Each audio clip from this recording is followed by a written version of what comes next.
Good morning. My name is Ron Red, and it is a pleasure to announce an esteemed list of panelists for our next panel, titled Emerging from the Great Recession, How Cities Respond and Thrive During Challenging Economic Times. Our first panelist is the mayor of the city of Columbus, Ohio. Mayor Michael B. Coleman was the first elected mayor in 1999 and has been re-elected 3 times since then. Since taking office in 2000, Mayor Coleman has led Columbus to a new renaissance of economic vitality, financial stability, and high quality of life. Prior to becoming mayor, he served as president of the Columbus City Council from January of 1997 to November of 1999, and as a council member from February of 1992 to December of 1999. Mayor Coleman graduated from the University of Cincinnati in 1977 with a degree in political science and earned his law degree from the University of Dayton Law School in 1980.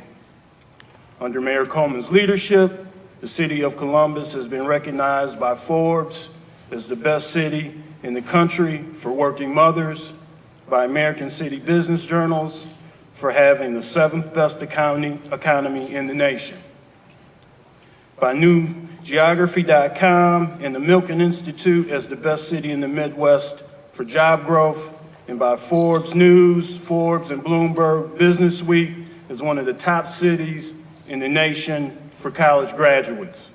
It is unquestioned that the city of Columbus, Ohio is a great place to live. Our next panelist is the city manager of the city of Las Vegas, Nevada. City manager Betsy Fretwell joined the city of Las Vegas in June of 2000 as assistant city manager and was promoted to deputy city manager in March 2002. She was sworn in as city manager of Las Vegas in 2009, just as the city was beginning to feel the effects of the Great Recession. To help weather that storm and ensure the city would rebound once the economy recovered, Ms. Fretwell introduced a major initiative to the city entitled Fundamental Service Review. Through her work and work of her team, the city negotiated agreements with all 4 of its unions, representing 90% of employees, saving $36 million over the subsequent 2 fiscal years and helping avert hundreds of additional layoffs. Ms. Fretwell also oversaw a large reorganization, saving more than $7.2 million annually in taxpayer money and reduced management and administrative positions by 25%. Overall, the total general fund budget was reduced by 20% over her first 2 years. Within the first 3 years, Ms. Fretwell managed to reduce the structural deficit of the city by more than 80% and laid off to reduce structural deficit of the city by more than 80% and laid off foundations to bring the city budget back in balance to 2005 revenue levels. As you can tell, Ms. Fretwell has been busy successfully solving some intense financial problems for the great city of Las Vegas. Our last panelist is the mayor of city of Pittsburgh, Pennsylvania. Mayor Raventhal. I gotta tell you, Pittsburgh is dear to me personally. My wife is from Pittsburgh. I got married in Pittsburgh. It would not be a surprise to you that our household is evenly split between the Steelers and the Bears. As you know, Steeler fans are loyal, and I'm not the Steeler fan. Mayor Luke Raventhal is a lifetime Pittsburgh resident. He received his BA from Washington and Jefferson College in 2002, where he graduated with honors. Just 1 year later, Mr. Raventhal became the youngest member ever elected to Pittsburgh City Council at the age of 23. After serving 2 years of council, Mr. Raventhal was unanimously voted City Council President, a post he held for only 8 months before being sworn in as Mayor Bob O'Connor's successor in 2007. He was elected to the first full term four-year term in 2009. Now at 32 years old, Mayor Raventhal still holds the distinction as the youngest mayor of any major American city. Under his leadership, Pittsburgh is experiencing its third renaissance, a revitalization marked by population growth, job creation, a $5 billion investment in downtown alone. Mayor Raventhal has taken the city that was on the brink of bankruptcy to a city whose bond rating has been upgraded 9 times, and due to financial management approach that holds the line on spending, has paid off nearly $300 million of debt. The Brookings Institute just last week recognized Pittsburgh as one of only 3 cities nationwide that are experiencing an economic recovery. Today's panel will be moderated by Natalie Moore from Chicago Public Radio. Natalie Moore covers news and issues in Chicago's South Side. Prior to joining WBEZ staff in May of 2007, Natalie was a City Hall reporter for the Detroit News. She has also been an education reporter for the St. Paul Pioneer Press and a reporter for the Associated Press in Jerusalem. Natalie's work has been published in Essence, Black Enterprise, The Chicago Reporter, In These Times, The Chicago Sun-Times, and The Chicago Tribune. She is co-author of the book, Deconstructing Tyrone, a new look at Black masculinity in the hip-hop generation. She is also co-author of Almighty Black Peace Stone Nation, The Rise, Fall, and Resurgence of an American Game. This fall, she has been reporting for Front and Center, American Dream Deferred, a WBEZ series exploring economic mobility in the Great Lakes region, excuse me. Natalie has been very busy in her own right. Let's welcome this panelist group, our next panelist group, and without further ado, I'll turn it over to Natalie for a good discussion. Thank you.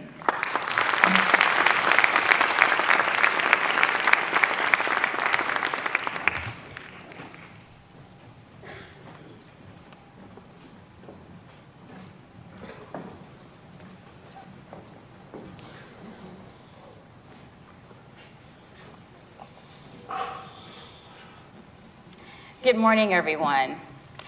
One of the things that we wanted to do with this forum is to, spread this conversation outside of our region and have a diverse group of mayors come up and talk about their own challenges in being resilient in a time of economic turmoil.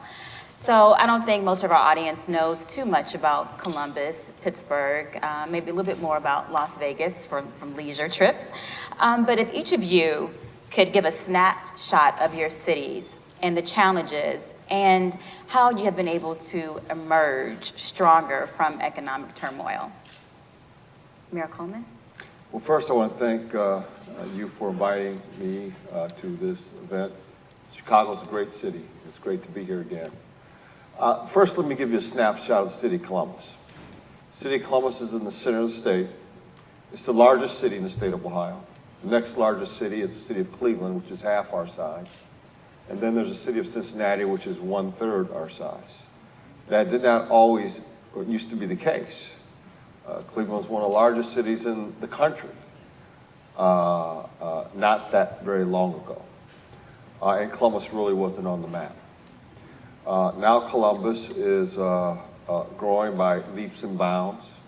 Population significantly with a lot of immigration population coming from all over the world to Columbus. And a business sector that is growing dramatically as well. Columbus, I've been now the mayor. This is coming up, ending my 13th year and beginning to start my 14th year as the mayor of the city of Columbus. And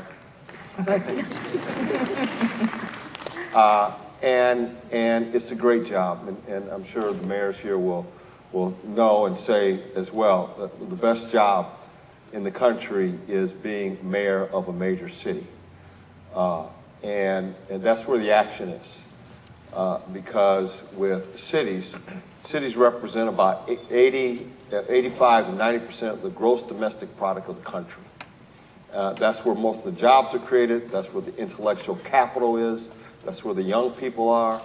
It is the action of our nation, and it drives the economy in the country. And in Ohio, Columbus, along with other cities, drive the economy in Ohio. So, having said all that, Columbus was about to go over a fiscal cliff ourselves several years ago, back in 2008, 2009. And the truth is that sometimes fiscal cliffs are good things. Why do I say that? Because it causes you to look in the mirror and to say, what am I doing wrong and what am I doing right? How do we avoid the fiscal cliff? Because the truth is, once you go over that fiscal cliff, things are much worse. But what it did is it made you evaluate, made the city of Columbus evaluate where we were, but how we're going to get into the future. High pension costs, high employee costs, things were talked about in the last panel. And the truth is, this recession was actually pretty good for Columbus. Because the truth is that we came out of it better than when we went in. We're stronger financially. We have a AAA credit rating of the highest among all the credit rating agencies in the nation, all of them. We have the highest credit rating of all cities of our size in the nation. We have a better credit rating than the state of Ohio. We have a better credit rating than the United States government, and there are only 12 nations in the world that have a credit rating equal to the credit rating of the city of Columbus. So we've emerged actually stronger. We've invested in jobs. We've had a laser focus on job creation in the city of Columbus. And why that laser focus on jobs is because our tax base is income tax, which means for every job that we create, we as a city receive a percentage of that tax, of that job, the salaries. We're not a property tax city, so the levels of property tax aren't as important to the city of Columbus and to the governments in the state of Ohio. What is important is job creation. So job creation and income tax and our budgets are married together. And so we just began a real strong focus on job creation in our city, and it's worked. Recently, there was an article in New York Times Magazine that talked about the turnaround of Ohio. And credited you. Thank you. I read the article to prep, and it was very glowing about how you turned it around for Ohio. Well, you know, I appreciate that. The truth is, there's a lot of folks. It was a business community. It was a civic community. But my point in saying that was, hell, I missed my point. You saved Ohio. Is that our focus was on jobs and continues to be on job development and business growth in our city, both locally and globally. We now view ourselves as a global city. And it shows in the expansion of our job base. So I want to monopolize the time. I know other folks want to talk. Well, we'll drill down to some of the things you talked about. City Manager Fretwell. Well, thank you for inviting me here today. We have a little different tale, I think, than what you just heard about Columbus. Most people have their own vision of Las Vegas. I don't know, how many of you have been to Las Vegas? I can't tell you. Look at that. It's awesome. Please come back. We welcome you with open arms. We have a metropolitan area of around 2 million people. The city itself is around 600,000. We're 130 square miles. We have about a $1.5 billion budget. And, you know, probably many of you know our story. For nearly 2 decades, we led in every growth chart. Fastest growing city, fastest growing, pretty much everything. When I would tell people in presentations like this that our school district had to build somewhere between 15 and 17 schools a year to keep up with the growth, they just couldn't even believe it. They couldn't wrap their heads around that. To talk about our personal income growth year over year for people was between 8 and 10% for those same 20 years is still astounding for most people. Our housing growth, I mean, incredible number of permits issued every single year just to keep up with this incredible growth that was going on. And then we hit a wall when the country hit a wall in 2008. Las Vegas had been known for being the last to go into a recession and the first to come out. This was not the case in this recession. We were way overweighted in the construction industry by 6 or 7% against the national average. We're down nearly 80% in that category of employment today from the peak. We have gone negative in our personal income growth. So people, nearly 2 million people who lived in our valley who are used to 8 and 10% personal income growth over the span of 20 years, most of our professional lives and careers. By 2009, we're seeing somewhere between an 8 and 10% drop in that personal income. Unemployment beyond Detroit's, not to, cause any dispersions against Detroit, but, we were at 14%. We're now at 11. And that's after 3 years of climbing out. We had a huge deficit that we were facing. Meanwhile, while our revenues dropped back to 2004 or 5 levels, we basically lost $80 million in our city general fund revenues during that period of time. We had to cut about $115 million in expenses just to keep up because there were a lot of promises in our labor agreements that we had to try and work our way out of because we couldn't pay them. We couldn't afford them. We had a significant structural deficit that we were facing, and it felt like overnight. I would like to think that we should have been able to see the trends. Looking back, probably there were some that should have given us an indication. Had we even picked up on it, I don't know that we could have responded fast enough because it still took 2 years to convince our labor unions and our employees that the economy of the old, those days that I just described to you, were gone. Not to come back. Not to come back, not anytime soon. And so we have been really readapting. We've been trying to build a new economy in Las Vegas. That certainly builds on the strength of our hospitality and leisure industries. But we don't anticipate construction's coming back the way that it once was. We've got a huge foreclosure crisis we're still working our way through. Nearly 20% of our homes are in foreclosure in Las Vegas, in our region. 20%. Over 130,000 houses. It's amazing to think about. That's a lot of displacement in a city. Almost, it's significant. I mean, compares to things like Katrina, when you think about it, in its magnitude. We're still trying to work our way out of that. So we've had a rough road to really come back on. But I will tell you this about Las Vegas, and I'm sure we'll explore this more. I mean, Las Vegas is a resilient city. I mean, who can build a gaming mecca out of a desert? We did it. So if we can do that, we can certainly come back from this. And we're seeing incredible signs of that right now. And we've got, year over growth, we're like second in the country for entrepreneurial startups in Las Vegas. We're seeing a huge tech boom there. Who'd have thought it? Who'd have thought it? And we're doing everything in the city of Las Vegas to keep that fire burning. We've made some major investments to keep that going. We invested over $400 million in major civic and capital projects in the downtown area, including a new state-of-the-art performing arts center, a new city hall. We have 3 new museums going in.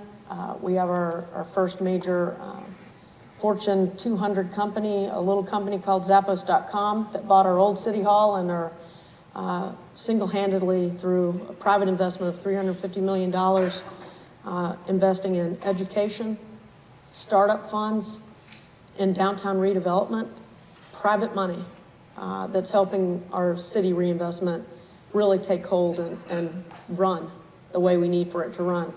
So we're turning the corner, and I'm excited to learn from the Mayor of Columbus, the Mayor of Pittsburgh today, and maybe from many of you throughout today. We have a good story to share, a lot of lessons learned, a lot of great things on the horizon, and I'm excited to be here today. Thank you for the opportunity to participate. Mayor Ravenstone? Well, thank you, and it's an honor to be here and participate this morning and be part of this distinguished panel. Pittsburgh hit its wall about 30 years ago. In fact, in 1983, our unemployment rate in Pittsburgh was approaching 19%. That's when the decline and really collapse of the steel industry began in Pittsburgh. And over the course of those past 30 years, we've clawed our way back. And just as Betsy mentioned that Las Vegas is going through now, the city of Pittsburgh went through a rebirth and had to change its ways. It was reliant on steel, reliant on heavy manufacturing, and we in 1983, not me, but we as a city, realized that the same thing. Those jobs were not coming back, and we had to change the way that we do business and really change and recreate our economy, and we've done that. The story in Pittsburgh today is a story of a diversified economy. Healthcare, as we refer to them in Pittsburgh, the eds and the meds, the wonderful educational institutions like you have here in the Chicago area. We also have the benefit of in Pittsburgh. Our healthcare industry is alive and well and growing. We have a very strong financial services sector in Pittsburgh. We also are home to 1,500 high-tech companies and 600 life sciences companies in the Pittsburgh region. Energy, we sit on the Marcellus Shale in the southwestern Pennsylvania region, and going forward, our opportunity there to create jobs and economic growth is substantial and significant. Our unemployment rate today is a little bit above 7%, which has been well below both the state of Pennsylvania and the national average throughout the course of the recession. The recession in Pittsburgh really didn't hit us as hard. In fact, our story is almost the opposite of Las Vegas's, in that our housing market in Pittsburgh is relatively stable and has been for some time. So while we didn't experience the growth during the growth years, we also, of course, didn't experience the bust in recent years as well. And home ownership in Pittsburgh is up. Our housing values, in fact, are up.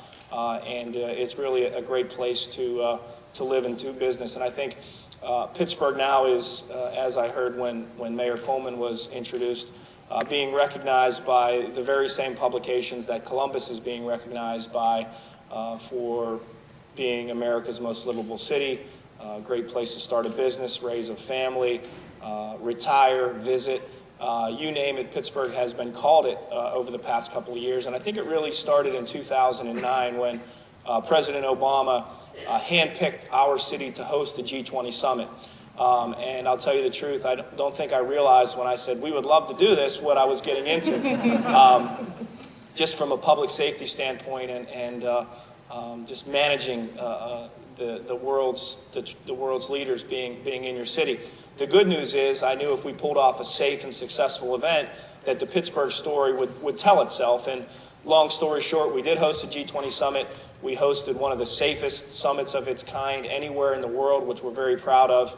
And it allowed us to tell that story. We had international journalists from all over the world visiting our city, experiencing it, and seeing firsthand what Pittsburgh had to offer. And that experience in 2009, I think, really reintroduced our city to the world. And who knew is kind of the expression that a lot of people had. And I don't know if any of you have been to Pittsburgh, but if you have, I'm sure you've had a great experience. And every time people come to our city, they always enjoy it and see the wonderful things that are happening there. So the image problem that Pittsburgh had of being an old town, a dirty town, a smoky town, couldn't be further from the truth today. And we still face that challenge from a perception standpoint, but today if you come to Pittsburgh, we've cleaned our water, it's a green city, a beautiful skyline, hills, and it's a great place to live and to visit. So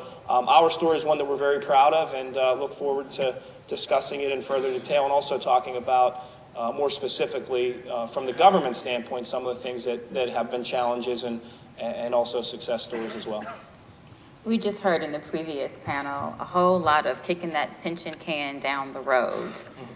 What are the legacy costs in each of your cities, and are your pension obligations fully funded? And just what are some of the challenges that you face with legacy costs? I don't know if it can't be as bad as Illinois, as we have heard, but what is going on in your cities?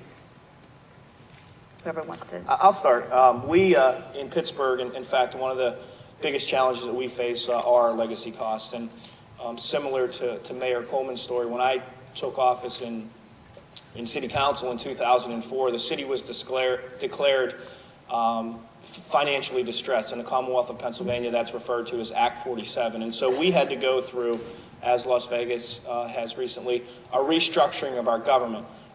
We had about 4,000 city employees then. We have about 3,000 today. And one of the biggest challenges we faced when we were financially distressed was our legacy costs and the long-term obligations that we have, specifically pension. And that remains today. Our pension fund in Pittsburgh, I hate to share this because it's really bad, is about 35% funded. Which is a terrible, terrible number. That was the number essentially when I took office. We've changed a lot of things locally. We've tried to deal with the problem. We've put more money in. We've restructured to the extent that we can locally some of the benefits that we offer. Unfortunately for us, it's an issue that requires state law change and will require reforms at the state level, which we've continued to advocate for, and hopefully we'll see. Similar to what's happening in Illinois, the state of Pennsylvania is also dealing with a significant pension crisis, and our governor recently has identified it as one of his top priorities going into the next calendar year. So our hope is that not only do they deal with the pension problem that they have at the state level, but also deal with the challenges that us and we in local government are facing. So that's pension.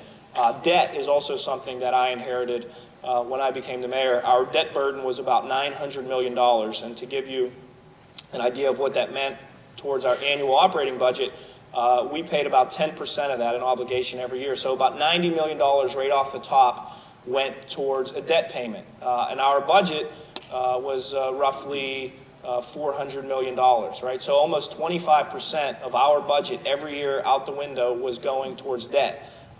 Big problem, and we had to change the way that we did business. And so I basically came in and said, we can't do this anymore, and we're not going to issue any more debt, at least for the next 5 years. And as you can imagine, and you folks know, when you have to provide dollars for infrastructure and for just the quality of life services that we provide, that's a very tough thing to do for a city.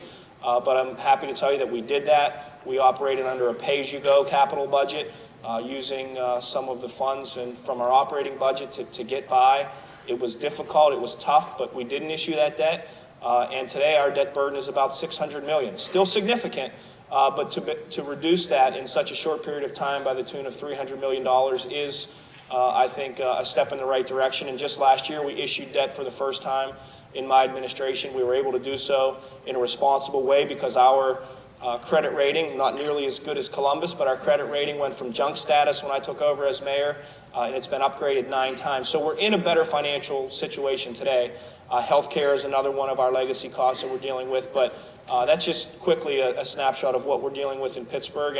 And long term, and as a younger mayor, I like to think, I have a vision towards the future and looking towards how these decisions that I'm making today or we're making today are going to impact everybody, not just next year or in the next 5 years, but long term, and that's kind of the approach that we've tried to take. Let me ask a follow-up to that.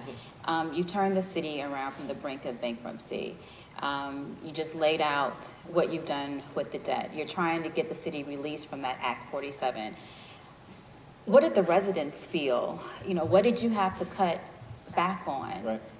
So when we went through the Act 47 process, we, as I mentioned, reduced our workforce by about 1,000 or 25% of our employees. Many of that through attrition. There wasn't a significant number of layoffs, but there were some.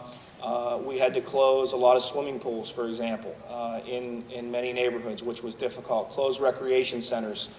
We closed a few of our firehouses in the city of Pittsburgh. As you can imagine, when we went through that process, and I was a council member at the time, organized labor, which is very strong in Pittsburgh, was very upset with these changes and opposed them at every turn. But we realized, just as the mayor mentioned, when you talk about a fiscal cliff and you look in the mirror, there was no choice. And if we were to succeed, we had to make these changes. And so they were painful across the board. Everybody felt them. The good news is we haven't raised taxes, and that's been a priority of mine. And so we've done it through kind of the efficiencies and kind of cutting of some services, but we're starting to see that come back now. And we're a city today that has a population a little bit over 300,000, and for the first time in a long time is starting to grow. But understand that that is about half of what it once was at the height of the height of our manufacturing heyday. So we're a different city today. And so what we did was basically restructure our government and the delivery of our services to reflect the situation on the ground today, which is a city that is half of what it was 20 or 30 years ago. We did a lot of the same things. You know, we participate in a state pension system. We probably spend, I would say, somewhere between $50 and $60 million a year on pension costs, which is pretty high. It's a well-run state system, and it's kind of protected from some of the things that have really harmed many pension systems around the country. So we're in okay shape. We're somewhere between 65 and 70% funded. I was on that board for a few years, and so I'm fairly familiar with things. And our state legislature has tightened up some of the rules to kind of mitigate some of the behaviors that were maybe spiking pensions and things like that, that I think are going to make a big difference long term. And I think also extending, you know, time work before you can take advantage of those benefit pensions. So I think our pension system is in pretty good shape. There's always room for improvement. And would we like to see those costs lower for the city? Absolutely. We did a lot of it. I mean, I should have called you back in 2008. We went through very similar things. We had, you know, we had been going so hard, so fast for so long that, you know, we hadn't really even been meeting with our citizens. And so all of a sudden we're in a crisis, and the mayor and I are calling 13 community meetings to talk about what we can cut and get some constructive feedback. And half the time the whole audience was firefighters or city employees who were terrified for their jobs. I didn't blame them. It was kind of a scary time. We did the same thing. You know, we had to close pools and shut down community centers. We spun off a lot of our work that we could to nonprofits. We did do some privatization. We rescaled all of our compensation systems. You know, we had people, once we did some additional market analysis, which had not happened for 17 years, way out of line. Forget the private sector for a second, with our public sector comparables. We were that far out of line. So we've really fixed a lot of those systems. I think we've created a much stronger system going forward. And to be honest with you, our citizens were very tolerant. They were very tolerant. I think they were appreciative of the transparency, of the communication, of the inclusiveness. We were surveying them. We had focus groups. We redid our strategic plan in several council sessions. We had lengthy budget workshops where people could participate. We just did things completely differently. from the prior 20 years, and I think people appreciated it. I mean, business sector people would question us. The earlier panel talked about, rebuilding confidence in government and how critical that is. We were very inclusive and put a lot of citizens committees in place to help us with that process and ask people for their specific expertise to help us make some of those business decisions. And in doing that, I think it really helped restore faith. And it also helped, through that transparency, helped everyone understand what the limitations of the government system offer, how quickly you can change. But also, we were able to really take advantage of those really innovative ideas outside of our paradigm to help move things along a little more quickly. So it's kind of interesting how similar our stories are. Fortunately, we never let our bond rating dip that low. We've been able to sustain our bond rating at AA, which is the same as the state. So we're pleased with that. I'd like to see it higher, but I'm not sure it's possible given the considerations we're in now. Well, I've been mayor through the best of times and the worst of times in the city of Columbus. I've been the mayor through 2 major recessions. The first was in 2001, 9/11, when our nation was attacked. There was a major recession all across the country, hit cities, including the city of Columbus. This last recession was actually the worst of the 2. The longest and deepest recession since the Depression. In some communities, some cities, it was a depression. And I can tell you in the city of Columbus, frankly, there were neighborhoods where depression-level unemployment, poverty, and misery, just like every other city in the nation. So as I stood out and looked over the fiscal cliff back in 2008 and 9, we had just passed the budget. And the budget in Columbus has to be balanced every year. There's no flexibility. You have to have a balanced budget in the city of Columbus by charter. So we immediately, passed the budget, and then within a month, I had to make cuts of over $100 million, which meant I had to close down rec centers. We had to lay off lots of people. We had to go to every other week certain kinds of landscape yard waste pickup and many other things we had to cut back. And frankly, we were at a point where we had to make a decision of what kind of city we wanted to be. Do we want to be a city that lived with lack of services that would take a generation to come back if I continued to cut more? I was in the process of laying off 540 police and firefighters, which I really didn't want to do. Because once you start laying off police and fire, you start putting your citizens in jeopardy. And when you put your citizens in jeopardy, the quality of life changes overnight. Crime goes up, and all kinds of things happen. Bad to your city, it'll take a generation to recover. We were going to go to every other week trash collection, and maybe every third week. It was that bad. So we made the cuts, and in addition, I had to change our pension policies through negotiation with our unions. There was a time 40, 50 years ago where in addition to raises, prior mayors gave our unions and our employees picked up the cost of payment toward pension and health care. So by the time I became mayor, almost every city employee had 100% pickup of their pension by the city. We've had to roll that back through negotiation with the community, or with the unions. So I didn't want to have a city that had to live with the kind of cuts that we were undertaking. In the city of Columbus, you hadn't had a tax increase in 27, 30 years. So I said, you know what, it's time for a tax increase. I've done all the cuts we can do. Now, let's look at a tax increase. It sort of reminds me of what's going on with the federal government right now. And so I went to the business community and said, look, I'm concerned about I want to have a tax increase. We have to have a voted tax increase in the city of Columbus. And I was very concerned that the business community would say, hey, you want a tax increase? Well, then we don't want to be in your city. We're going to move outside your city because you're taxing our employees more. And I went to them and said, look, here are the books.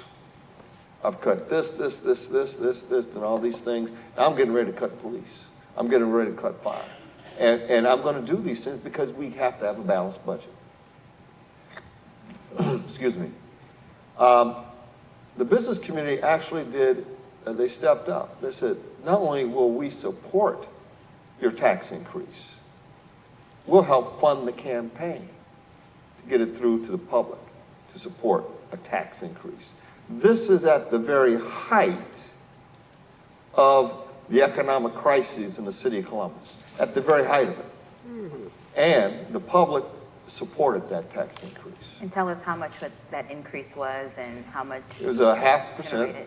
0.5%. And I made a commitment to the public. I'll continue to reform government, cut back on pensions, but we needed to have the tax increase in order to carry on the quality of life in our community.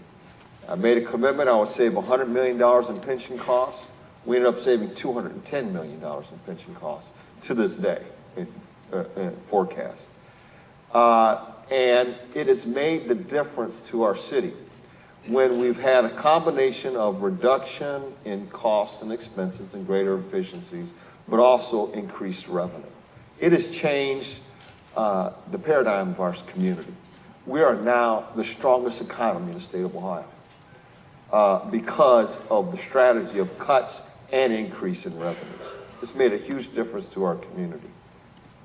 And how were you able to keep unemployment so low and you've attracted 92,000 jobs Yes. in the city? What kind of jobs are those and what's the message that you take to business leaders to come to Columbus? Well, since I've been mayor, we've attracted and retained 92,000 jobs in the city. So essentially, because jobs are so important to our city, I pulled in the business community and said, look, we have to really focus on job creation. And in the university, the Ohio State University was critical, and Battelle Memorial, as well as other organizations. Ohio State University is the largest university of the country. It has 58,000 students in our city. It's an important part of our city in many ways. It's not the only part, but an important part. But we have to focus like a laser beam on job creation and generation. And so we put together a regional plan. And the regional plan called for two big things. Two big ideas are we're going to increase jobs in our city by 180,000 people by the year 2020. We're also going to increase the per capita income of our residents by 33% by the year 2020. That's only 8 years away. And we're making a lot of progress in that regard. We're getting there. So we just have been aggressive, very aggressive and very strategically aggressive in job creation, as well as recruiting opportunities from around the country and around the world to the city of Columbus. We have a strong research base, high technology. We're a very diverse economy in central Ohio. We don't rely on a single industry. Many Midwestern cities rely, especially in Ohio, relies on a single manufacturing industry. We do not and have not. In fact, I don't think there's a single industry that has more than 15 or 16% of our gross domestic or metropolitan domestic base. So we've just been focused and been aggressive, and strategies on developing healthcare, high technology, manufacturing is important to our community, and technology is key to the future of the city of Columbus. Mayor Ravenstahl, you have helped usher in $5 billion worth of investment to downtown Pittsburgh, what's the message that you take to the business community to say, this is where you should be? Well, they're partners, and give you an example of a big partner in that $5 billion worth of downtown investment, and that's PNC Bank. PNC is now in the process of constructing their second high-rise office space. It will be, when it's completed, the world's tallest and greenest building, and we're very proud of that. And they're doing that completely on their own, without any government subsidy at all. The first one we offered and helped fund through a TIF, and it really started the economic development in downtown. And now there is, as you mentioned, $5 billion worth of investment, a tremendous amount of folks other than PNC. But to give you an example, they want to be in the city of Pittsburgh, and they want to be in the urban core. As the mayor mentioned, our story is exactly the same. We're a diversified economy, and I touched on that a little bit earlier. And as it pertains to job creation, one story I always like to tell is the Google story in Pittsburgh, because everybody knows what Google is. And Google had a presence at Carnegie Mellon University. We're just like Columbus and just like Chicago, a city where we rely heavily on the brightest minds of the future kind of driving our economy. And so the research that's happening at Carnegie Mellon University or the University of Pittsburgh, the future of our economy is to provide an opportunity for that research to start a company, to grow a company. And Google, for example, started at CMU. They had 2 employees. They were looking for space, so they moved downtown with 2 employees. I'll fast forward a few years to today. Google now employs over 200 people in the city of Pittsburgh. They're out in East Liberty, which is a building which was the former site of Nabisco Bakery, which closed 10 or 15 years ago. So it was an abandoned warehouse. I think it's 6 or 7 floors high. We came in with the help of some state funding, rehabilitated the building. It now houses Google, and it's been so successful, and the Google story in Pittsburgh has worked for them so much that they are now in the process of acquiring property across the street to build a second building. Those 200 jobs, those 200 Google jobs could be anywhere. They don't have to be in Pittsburgh. They could be in Columbus or Las Vegas or the Silicon Valley or anywhere else. But they want to be in Pittsburgh because of the high quality of life that we provide, because of where they're located. I heard Mayor Emanuel talk last night and talked about the need to increase public transportation opportunities, to increase bike lanes. The site that we have created there in what we call Bakery Square, where Google is at, does all of that. Public transportation right outside the front door, bike lanes and bike racks and bike sharing programs that they have the opportunity to use, and to create that environment where young people want to live. And that's really the future of the Pittsburgh economy. And when we talk about jobs going forward, it's that focus that we bring to the table, is to use those best and brightest minds that we have right there in Pittsburgh, and let's keep them there. Pittsburgh is the second largest city in Pennsylvania, with, of course, Philadelphia being the largest. But we have the second and third largest economic hubs in the Commonwealth between downtown Pittsburgh and Oakland. And Oakland is where Carnegie Mellon University and the University of Pittsburgh are, a couple of miles apart. Those are the second and third largest economic engines in the Commonwealth of Pennsylvania. And that's really the opportunity, is to link those two and to use that tremendous amount of intellectual capital, if you will, that we have at those universities. Yeah. City Manager Fretwell, how has the gaming industry helped mitigate the other losses of revenue in the city? Well, the city's not very dependent on gaming revenue directly. It primarily goes to the state and to some degree to the county. We do benefit from their success through retail sales, so kind of transactions, if you will, as well as their property value. Unlike Columbus, we are sales and use tax based primarily in our revenue stream, and property tax base in our revenue stream. Because the hospitality and leisure industry has almost recovered, I would say they're probably are 2 or 3% down still from their peak. Right now, things are better because more people are employed. You know, that's had a dramatic impact on getting our unemployment back under control. We've really been focusing in on diversification as a city. You know, I'm very interested to hear Mayor Coleman talk about this laser-like focus. We've been doing something very similar on downtown, just downtown, which is the original casino corridor in the Las Vegas Valley. It's an area that, you know, is bounded by a couple of freeways. It's historic in nature, and we are working as hard as we can to reinvest in infrastructure.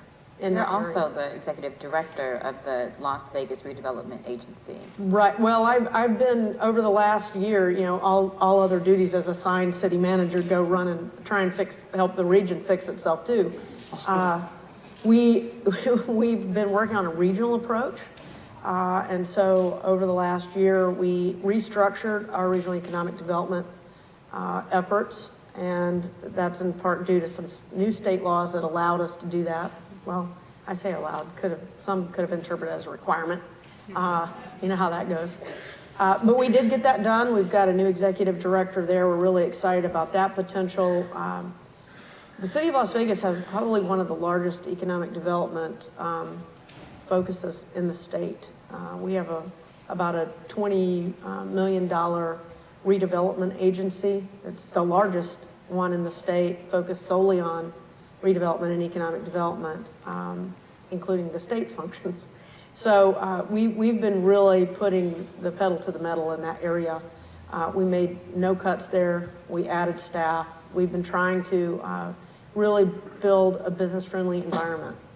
So that can't just happen with economic development. So we've been restructuring all of our development services to be customer-oriented, to be transparent, and to be consistent in application. And more than anything else, fast. Get it turned around. Get it turned around quickly. So we've been streamlining ordinances, and we see it. You know, it used to be that it would take over 30 days to get a business license in the city of Las Vegas. Now it takes about 5. We are all about trying to make businesses grow in the city of Las Vegas, and it doesn't have to be gaming. It can be gaming related. I mean, a lot of these technology companies are gaming related. And some gaming, not your traditional gambling gaming. Gaming that all the kids are doing now. We just landed a new major business, Take-Two, in downtown Las Vegas. They're bringing 200, and they're gonna be hiring 200 employees downtown. And one of the things that was really hard for Las Vegas, you open a giant casino and, you know, 2,000 people get hired in a day. And now we're having to reset our clock and say, boy, isn't it great that we just got a 200-person company that located down here.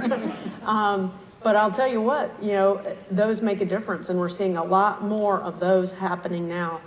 I mentioned the Downtown Project group. I don't know if you guys have heard very much about what's going on in downtown Las Vegas with the Downtown Project, but I went to their Downtown Lowdown 2 days ago, and it's really an amazing thing to watch. All these young kids, 7 kids from Venture for America, have been hired by Tony Hsieh and the Downtown Project team to come in, and they are single-handedly leading businesses to downtown Las Vegas. And just on their little slides, and they have these meetings every month, that they were showing hundreds of jobs, whether it's Remotive, some other little startups that start with 2 people and within 3 or 4 months they're up to 10. That's incredible growth. And when you string together 20 of those, which is what we have had in the last, say, 6 months, that's amazing small business growth. People want to be downtown, and we're excited about it. And we think that's going to change our economy in Las Vegas, hopefully give us a little zig to the zag with gaming, and build on their strength and accentuate their strengths without being too competitive. So we're really excited about what's going on downtown, and trying to adapt as a local government to make that environment continue to really grow. And we see the benefits are starting to roll in now with those employment numbers. Speaking of gaming. Can I just talk about the downtown part of this thing? Sure. Because I've heard two great cities talk about downtown. You're right. You're exactly right. The key to economic vitality in a city is a strong downtown. And the key to a strong downtown, frankly, is its livability in downtown. When I took office, back in 2000, our downtown definitely was not what it is today. It wasn't a place where people could live. It was only a place where people could work. And at 5 o'clock, you could roll a bowling ball down Broad Street, which is the main part of our downtown, or 6 o'clock, everybody's gone. And wouldn't hit anybody, the bowling ball. And that's totally changed. Where the key to our economic vitality, as in Pittsburgh, as in Las Vegas, has been making sure that the downtown area is strong. Because the downtown is the engine of economic vitality, not just for the city, but for the entire region. And our focus was to make downtown not just a good place to work, but a great place to live. And that meant we had to focus on condos and apartments and bike lanes, and we have a lot of young people in Columbus. Our average age in the city of Columbus is 31 years old. And we want to make it a place where people come and enjoy and don't want to leave. And that's what the kind of downtown we have today, that kind of downtown, where people are living and breathing and having fun, and as well as conducting commerce. And it's been one of the primary attractors of business to our city. And frankly, Chicago is a great model of that. Of how Chicago the Millennium Park.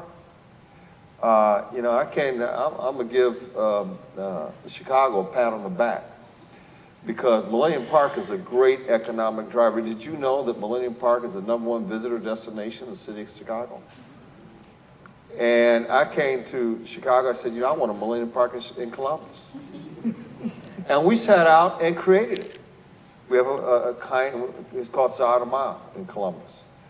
And I pulled together the business community. They invested millions and millions of dollars along the riverfront to have a place where people come and entertain themselves with restaurants and public park spaces and art and all those great things. And now jobs are down there. People are living down there.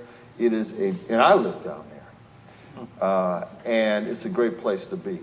But Chicago's a great model of that, a good model of urban redevelopment and strong downtown, how it drives economic vibrancy. I'm sorry. If I could just add that, first of all, average age is 31. I would love to be considered old in Columbus. I'd be above the average age, which is something I'm very unfamiliar with. But our story is the same.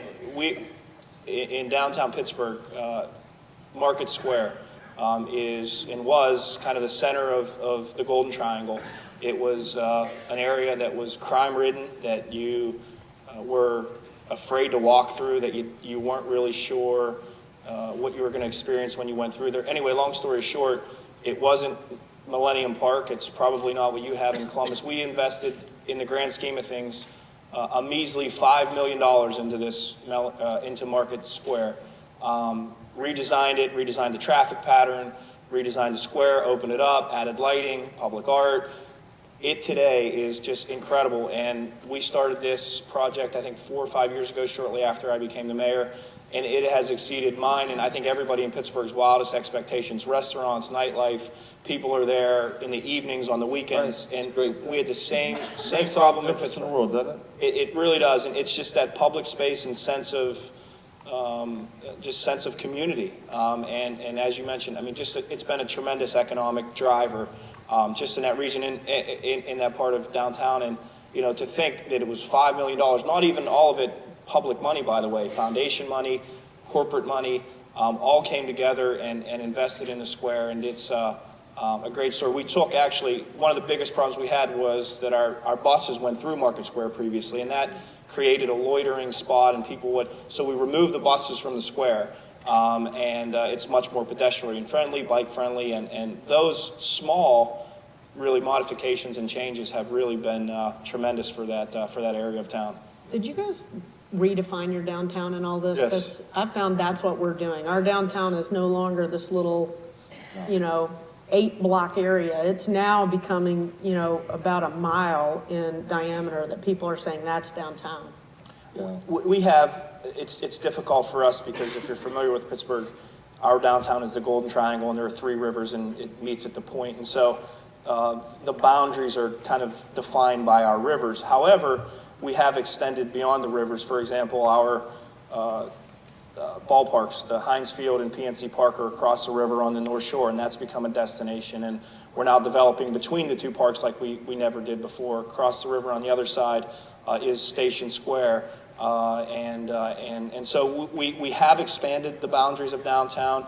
The Hill District, which is the neighborhood that abuts downtown, is where our hockey facility has recently been built, and it's a 28-acre site where our old arena was that we tore down and are now getting ready to develop. And so we're attempting to expand downtown, similar to what you're doing. Our boundaries, as they're defined by our rivers, make it hard to visualize that, but it is something that we're committed to doing. Our downtown is about 1 mile in diameter. It was already predefined. The problem with our downtown back in 1999 was that it had no density. It was spread out. Miles pretty big, and had no density and a lot of parking lots, and had some businesses in the area. Now we filled it all in, not all of it, but a lot of it in, especially along the riverfront. We have an arena district. We have River South. We have and now it has great density. And I tell you, it is the hottest, coolest place in the state of Ohio. You should come and visit us. After you visit us.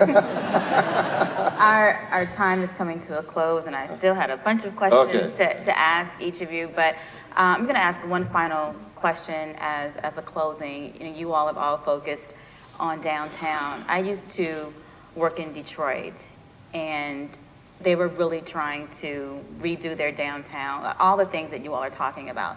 But there was a lot of tension in the neighborhoods where people said, what about economic development on the neighborhood level? You just can't rely or think about big business or downtown. We're suffering in the neighborhoods too. So in closing, how do you balance the bright lights of downtown with the economic development in the neighborhoods? First of all, you have to do that. You have to balance it. It can't all be about downtown.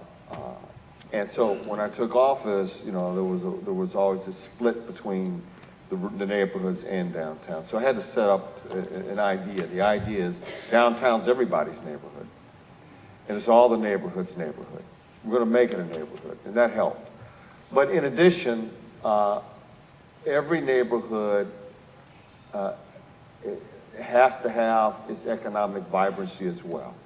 So I went down a parallel track. The parallel track was to go on to the most neglected neighborhoods and work my hardest to help bring them back. And we've been successful to a large extent to many of those neighborhoods. We've made significant public as well as private investment. And a lot of that I leveraged the work in downtown. Business leaders, look, we're going to do this downtown, but I need you here too. I need you here in the King Lincoln district to open up a theater in historically African-American community. I need you in Franklinton, which is an area that is one of our first neighborhoods. I need you on the south side where 20% unemployment and 1 in 5 houses is vacant and abandoned. We can't just do downtown. So I leveraged the relationships there to begin the process of uplifting areas all over the city of Columbus. And while we still have our challenges, we've made great progress. I couldn't agree more. We worked really hard to get people to care about downtown because I think people kind of just figured there was nothing was going to happen there. And so through Mayor Oscar Goodman's 12 years, his 3 terms, you could not get him to talk about anything but downtown. For 12 solid years, that's all our city heard about, all our residents heard about, quite frankly, all the nation ever heard about Las Vegas. And it really did begin to set in motion a refocusing on downtown. Once we started getting some success, is when we started hearing from the neighborhoods, what about us? What about us? And we said, hey, look, we're doing stuff. And we've identified neighborhoods that were in distress. We've gone in and we've redone sidewalks, streets, parks, major overhauls in those areas. So what we tried to do is strike a balance. Continue to stay completely focused on getting the engine humming downtown so that we'd have the money to continue to do those things in the neighborhoods.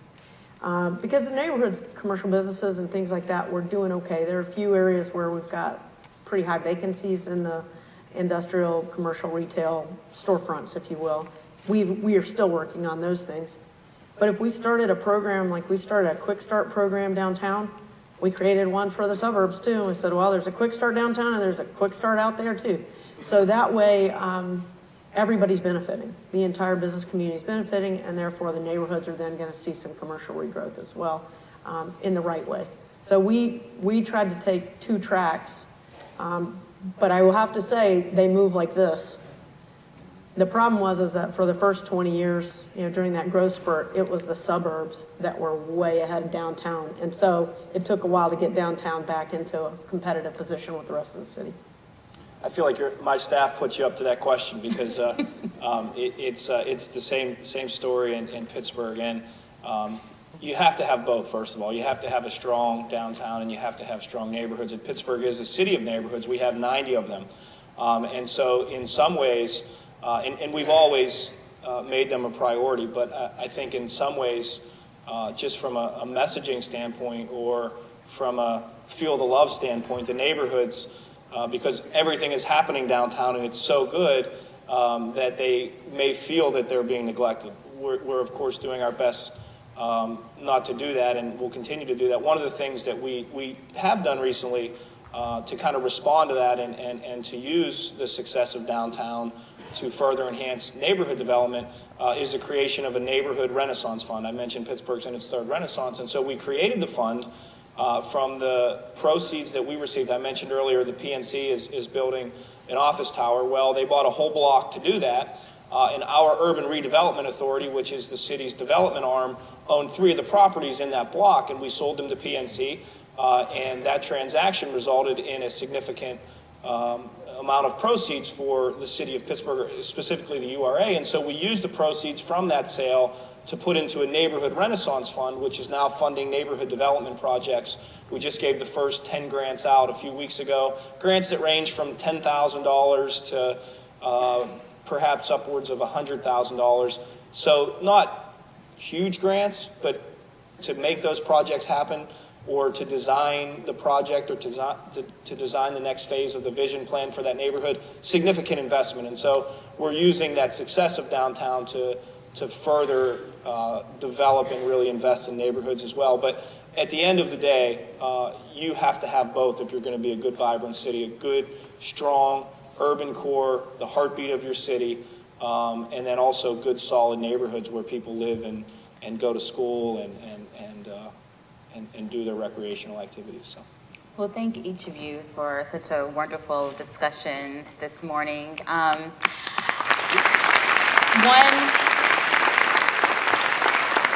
One housekeeping note, lunch is now available next door, and then come back over here at noon to start our afternoon sessions. Thank you.